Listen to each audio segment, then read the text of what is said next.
자, 우리 첫 번째 대지로 들어갑니다. 아버지 유산을 주세요. 아마 일반 가정에서는 들어볼 수 없는 말을 지금 성경에서 그 아버지에게 둘째 아들이 하는 말입니다. 아버지, 나 독립할 거예요.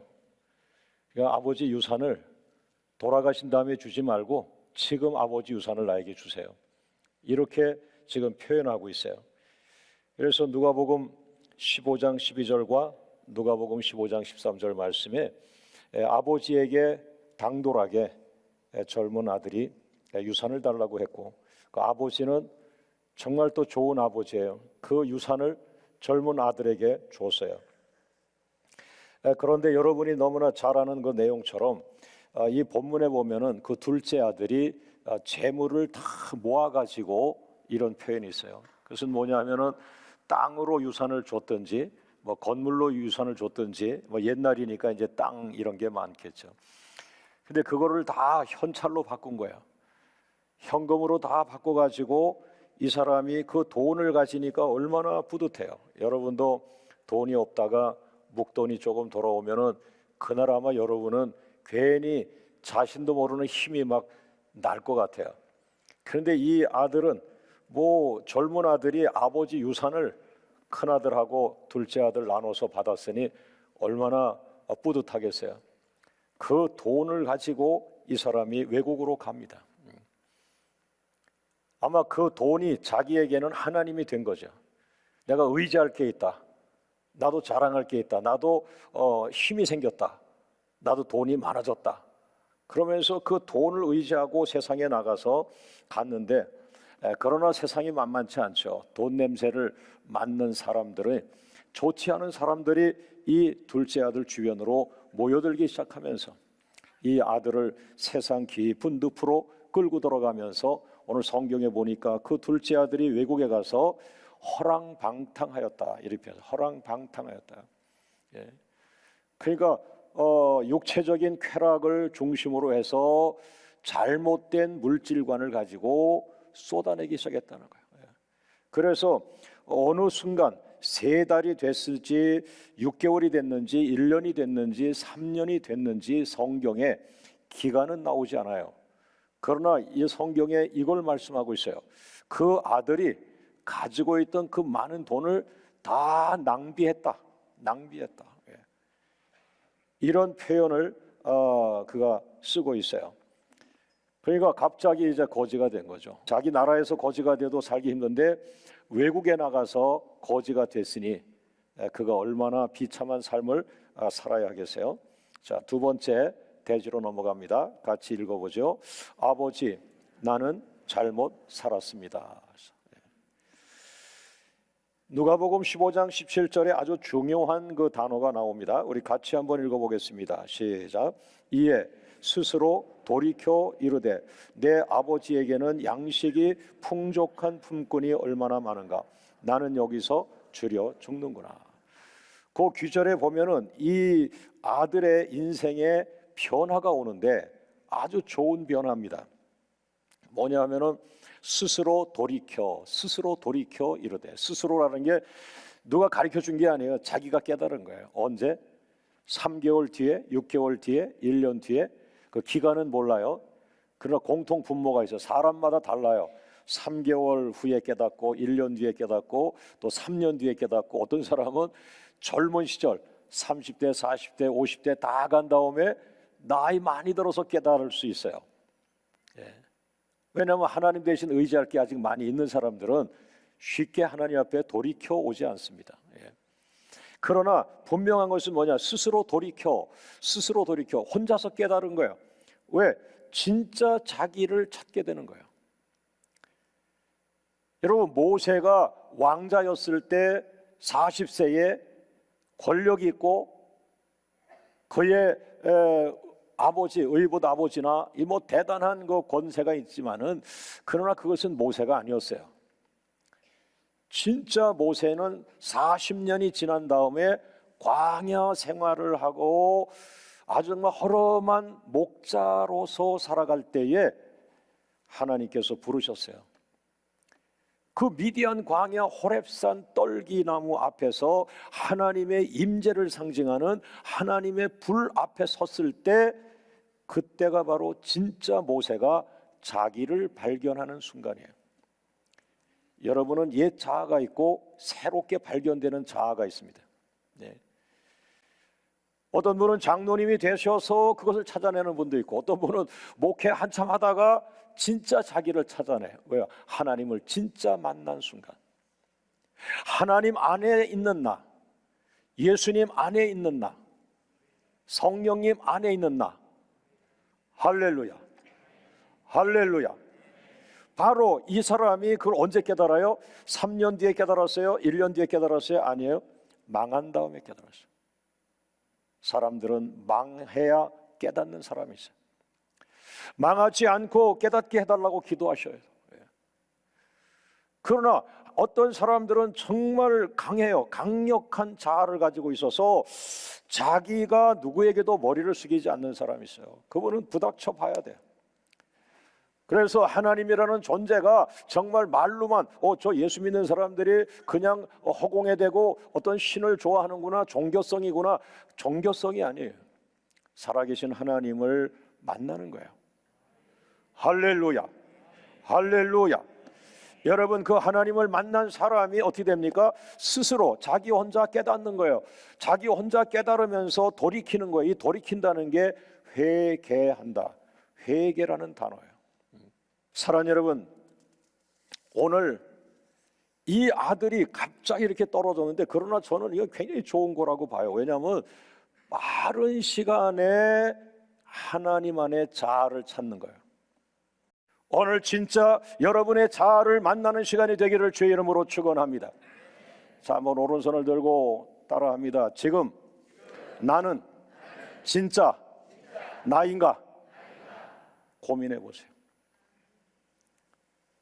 껍데기를 가지고 비행기 타고 여기저기 유명하게 다니시면은, 그러나 재산이 다 없어지고 건강이 없어지고 땅바닥에 떨어지면 단 한 가지, 나는 초라하구나, 나는 아무것도 아니었구나를 알면서 그때서 비로소 신음소리가 나오며, 하나님 계시다면 나를 한번 도와주세요. 자, 세 번째로 넘어갑니다. 같이 한번 읽어보죠. 시작. 아들아 어서 돌아오라. 이 아들이 세상에 나가서 돈만 의지하고 가다가 허랑방탕하고 자기가 하고 싶은 거를 다 쏟아봤지만은 그는 망하고 돼지 우리에서 돼지와 함께 쥐염 열매를 먹는 초라한 인생이 된 그 시점에 저 고향 땅의 아버지는 무엇을 하고 있을까?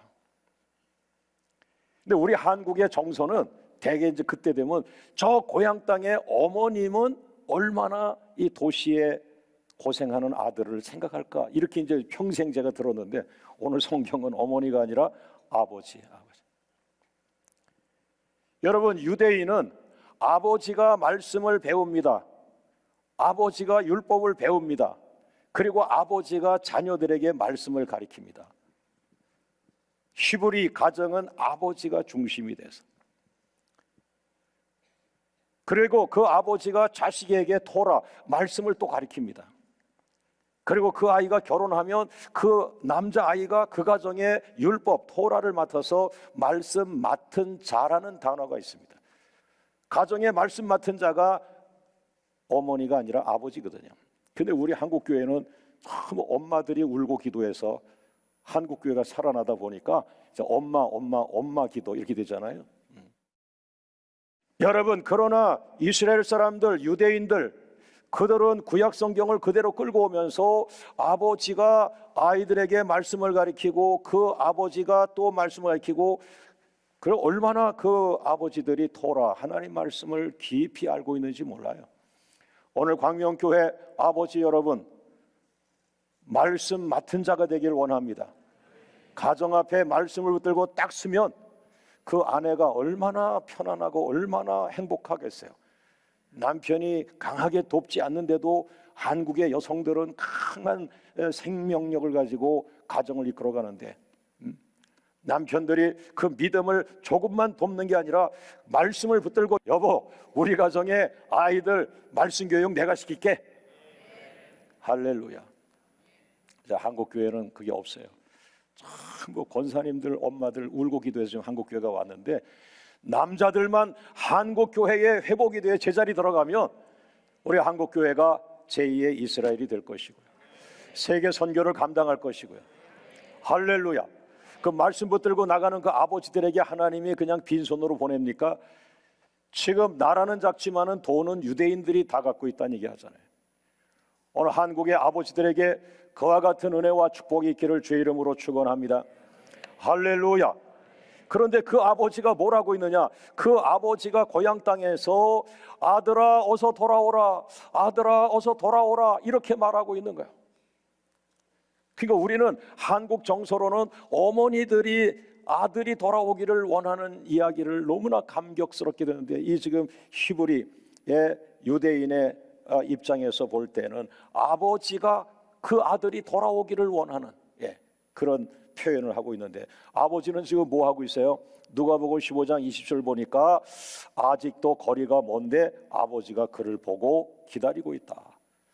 그 아직도 거리가 먼데라는 단어가 뭐냐 하면은 동구박, 동구박기라는 말 들어보셨어요? 동구박 뭐냐면은 옛날에 지금도 우리 시골에 가면 이렇게 사람들이 모여 사는 그 마을이 있잖아요. 그러면 차를 타거나 어디로 도회지로 가려고 하면은 한참 걸어 나갑니다.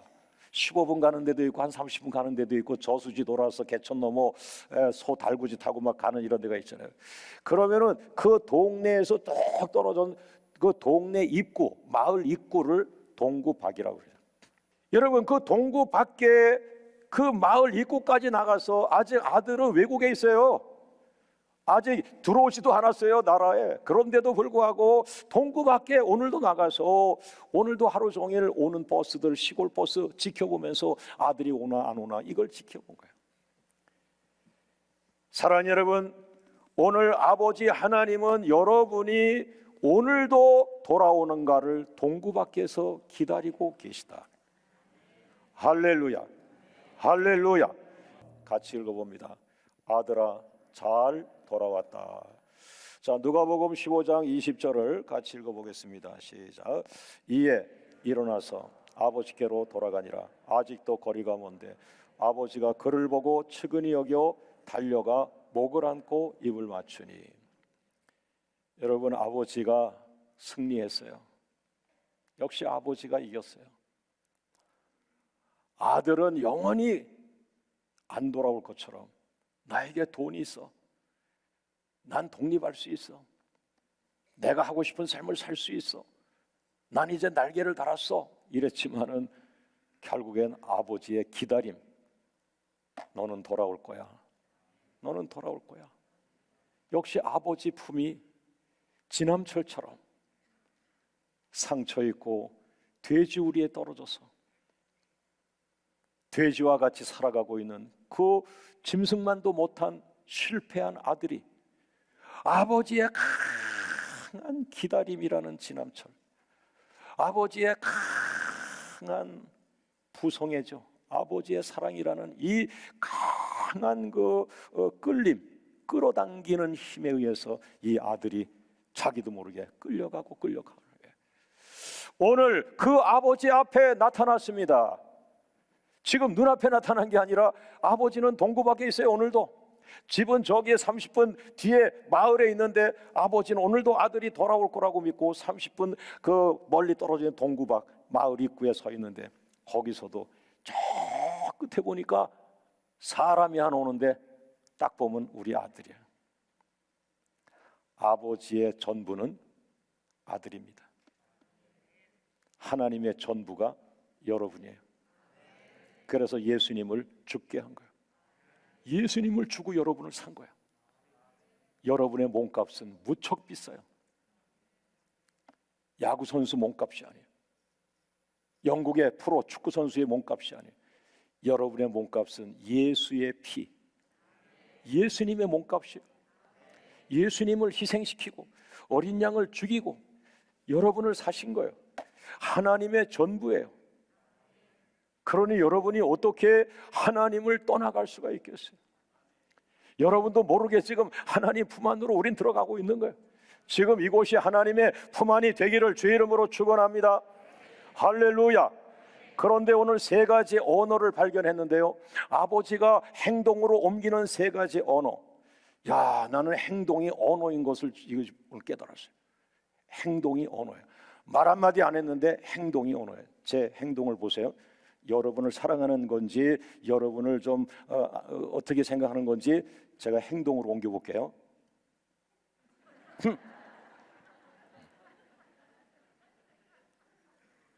환영하는 얼굴은 아니었죠. 근데 오늘 이 아버지, 이 성경 속에 이 아버지가 세 가지 행동을 아들한테 하는데 이게 다 사랑의 표현입니다. 첫 번째가 달려간다. 그 아버지가 아들이 돌아오는 걸 보고 아들아 그러고 달려가는 거예요. 예. 아들아 그러고 달려가는 거예요. 여러분, 이제 우리 아버지들이 회사에서 퇴근하고 집에 돌아갔어요. 아파트에 띵동하고 문이 열렸어요. 어떤 가정이 있을까요? 100가정 중에 한 가정 있어요. 아빠, 우리 아빠 왔다. 우리 아빠. 마치 그 공부방에서 문으로 뛰어나오는데 길지도 않은 집에 100m 머리를 휘날려. 야, 영자야, 아빠 왔어. 야, 남수야, 아빠 왔어. 아빠 왔어. 아빠 왔어. 100가정 중에 한 가정이에요. 99가정은 절대 그렇지 않았어요. 띵동 띵동 띵동 안 나와. 집에 사람이 없는가 하고 그냥 그 다시 수첩보고 비밀번호 해가지고 눌러서 들어왔는데 다 방에 다 있어. 세 방. 그런데 오늘 하나님 아버지는 뭐예요? 아들을 보고 그가 잘못했어요. 돈 다 잃어버렸어요. 돼지하고 살고 있어요. 초라해요. 실패자예요. 그런데 아버지는 그 아들 달려가는 거예요. 아들아, 너 망한 거 괜찮어. 그래도 사랑한다. 그래도 사랑해. 오늘 여러분은 사람의 외모를 보지만, 사람이 무슨 차를 타고 왔나를 보지만, 그 사람이 몇 평 아파트에 사는가를 보지만, 하나님은 그걸 보지 않아요. 그래도 사랑한다. 그래도 너는 내 아들이다. 할렐루야. 할렐루야. 할렐루야. 자, 두 번째, 달려가서 어떻게 했어요? 목을 안았어요. 조심해야 돼. 모가지가 아니에요. 목을 끌어안았어요. 포옹했어요. 그런데 이 아버지는 참 훌륭한 아버지. 뛰어가서 아들아, 그 뭐 돼지 냄새 날 거 아니에요. 샤워하고 와. 이 닦고 와. 이게 아니에요. 그냥 품어줬어요. 얼마나 고생했니? 얼마나 고생했니? 얼마나 힘들었니? 이제는 떠나지 마라. 아버지가 너를 기다렸다. 매일같이 너 기도했다. 끌어안는 거야. 그 다음에 세 번째가 무엇입니까? 입을 맞췄다. 입을 맞췄다. 이 입을 맞췄다는 헬라어는 카테플레센이라는 헬라 단어인데, 이것은 한 번 입 맞춘 게 아니라 여러 번 입 맞추는 거예요. 애기들이 너무 예쁘면 아빠가 회사 갔다 와서 애가 그냥 막 담배 냄새 나도록 너무 사랑하면, 물론 그것도 이제 애가 크고 또 돌 지나고 그러면은 뭐 언제 내가 그랬냐 이제 이렇게 또 하지만, 여러분, 이 아버지의 세 가지 행동은 뭡니까? 내가 너를 사랑한다. 네가 실패했어도 나는 너를 사랑한다. 할렐루야. 할렐루야. 여러분, 오늘 집에 가서 자녀들에게 이 세 가지 사랑의 언어를 실천해 보시기를 원합니다. 예. 한번 따라 하겠습니다. 손 들고 1번, 이제 아들이 이제 집에 가면 오잖아요, 딸이나. 자, 1번 달려간다. 2번 목을 안고 포옹한다. 3번 입을 맞춘다. 할렐루야. 여러분, 자녀들하고 하세요. 사랑하는 사람하고 하세요. 특별히 제가 권장하는 건 부부 사이에 하세요. 할렐루야. 할렐루야. 여러분, 다섯 번째로 넘어갑니다. 아버지의 이 용광로 같은 사랑. 아들아, 그래도 사랑한다. 정말 훌륭한 아버지. 다시 한번 읽어봅니다. 누가복음 15장 21절 시작. 아들이 이르되 아버지 내가 하늘과 아버지께 죄를 지었사오니 지금부터는 아버지의 아들이라 일컬음을 감당하지 못하겠나이다. 따라합니다. 아버지 제가 죄를 많이 졌습니다. 돈을 다 잃어버렸습니다. 망했습니다. 아버지 말을 따라합니다. 아들아 그래도 사랑한다. 박수로 영광을 돌립니다. 할렐루야, 할렐루야, 할렐루야. 우리가 예수님을 믿고 우리가 하나님을 믿는 것은 은혜입니다. 자격이 아닙니다. 공로가 아닙니다. 의가 아닙니다. 내가 가진 건 아무것도 자랑할 게 없는데 하나님이 그냥 택해 주셨고 은혜를 주셨고 세워 주셨고 오늘 여러분에게 세상에서도 빛을 발하는 그런 통로가 되도록 하나님 축복이 임하기를 주의 이름으로 축원합니다. 자, 이제 마지막 6번 들어갑니다. 참 훌륭한 아버지. 집을 나갔다가 망해서 돼지와 같이 살다가 모욕을 받고 바닥의 삶을 살고 돌아온 그 아들에게 이 아버지가 4가지의 선물을 준비해 놨어요. 위대한 아버지. 나는 이 성경 보고 너무 위대한 아버지다. 망해서 자기 거 달라고 막 할 때 그 아버지들이 좋게 받아들이지 않는데, 그런데 이 성경 속에 이 아버지는 그거 상관없이 그냥 또 그 아들이 돌아오는데 빈손으로 돌아오고 또 망해서 돌아오고 실패해서 돌아오는데 그 아들에게 줄 4가지 선물을 아버지가 준비해 놨다는. 첫째는 제일 좋은 옷을 내어다가 입혀 주어라. 누가복음 15장 22절 말씀에 제일 좋은, 우리 집에서 제일 좋은 옷을 가져다가 저 아들에게 입혀줘라. 당시의 최고 공로자들에게 왕이 상을 줄 때 최고로 좋은 옷을 상을 줬다. 이건 지위를 회복시켜주는 거예요. 두 번째, 돌아온 아들에게 가락지, 반지를 껴줬다. 가끔 로마 영화 같은 데를 보면은 이 반지로 인장을 찍을 때가 있어요. 너는 내 유산을 가지고 나갔지만은 그럼에도 불구하고 너는 내 아들이다. 이 반지를 껴라. 반지 준비했다. 뭡니까? 상속자로서의 권리가 다시 회복이 되었다. 돌아옴으로, 회개함으로 하나님 앞에 자복하고 회개하는 그 순간 너의 죄 사함만이 아니라 너의 지위가 회복되고 너의 상속권이 회복되고. 할렐루야, 할렐루야. 세 번째, 신발을 갖다 신겨라. 당시 고대 중동 지역의 종들은 맨발로 다녔다. 그런데 신발을 신어라. 예? 그게 뭐겠어요? 너는 종으로 살겠다고 했지만 신발을 신어라. 너는 자유인이다. 종이 아니다. 아들이다. 권리 회복. 할렐루야. 마지막으로 송아지를 잡아라. 송아지를 잡아라. 이렇게 우리말로는 잡아라 그랬는데 그 원문을 보면 송아지를 죽여라 이렇게 있어요. 희생시켜라. 이 아들 때문에 이 송아지 희생해서 아들을 먹여라. 그런데 놀라운 거는 그 송아지 앞에 더 정관사, 그 송아지 가지고 와. 그 송아지 가지고 와. 이게 무슨 뜻이죠? 아들이 돌아올 것을 알고 내가 정성 들여 키우고 있는 그 송아지. 아들이 돌아오면은 내가 잡아서 아들 잔치해 주려고 준비했던 그 송아지, 그 송아지, 그 송아지, 그 송아지, 그 송아지. 오늘 하나님은 여러분 모두에게 여러분에게 맞는 그 송아지를 준비하고 있습니다. 할렐루야, 할렐루야, 할렐루야. 그 송아지를 들으면서 이 아들이 마지막 무너지는 거죠. 그 사랑에 무너지는 거예요. 그 송아지, 내가 돌아올 걸 알고 아버지는 송아지를 키운 거예요.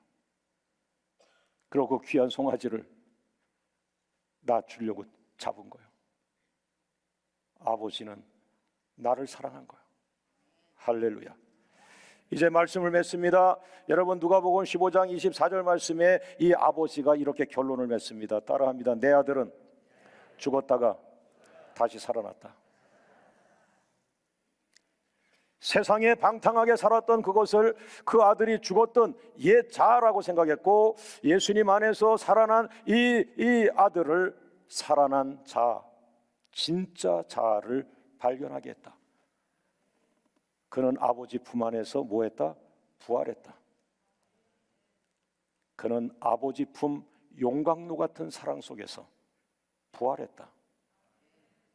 오늘 여러분들에게 그 다시 살아남이 선물이 되기를 주의 이름으로 축원합니다.